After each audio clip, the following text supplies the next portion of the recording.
So the gaslighter-in-chief has responded to the court's rulings on SNAP. Are you ready for this? He says, our government lawyers do not think we have the legal authority to pay SNAP with certain monies we have available. Bullshit.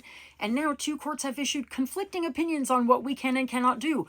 They didn't conflict at all. They literally both said, spend the money.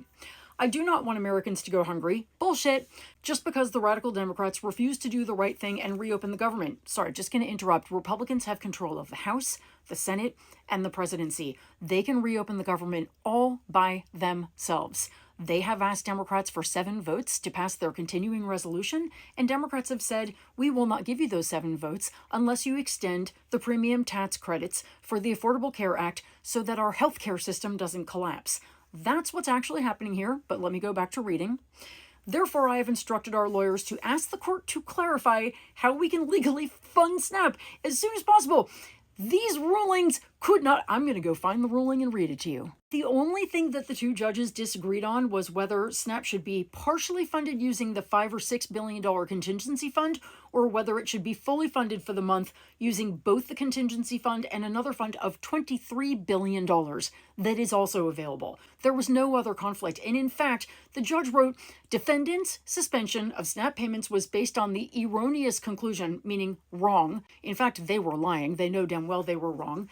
That the contingency funds could not be used to ensure continuation of SNAP payments. She wrote, this court has now clarified that defendants are required to use those contingency funds as necessary for the SNAP program. What's unclear about that? Then Trump goes on to say, well, we're going to figure it out. And, you know, if we are allowed to spend that money, it would be my honor to do it. But it's all Democrats' fault, and you should call Chuck Schumer and tell him to reopen the government, because once again, he doesn't want to acknowledge that Democrats are holding out for the ACA premium tax credits to be extended, just like Republicans extended the tax cuts for the richest people in the country and the biggest corporations. This is not difficult. It's just that this guy and his administration have just been caught in a huge lie, number 1, and in being cruel, vindictive, awful people, number 2. And now, more gaslighting, more lying, and how long will you fall for it, America? Good God.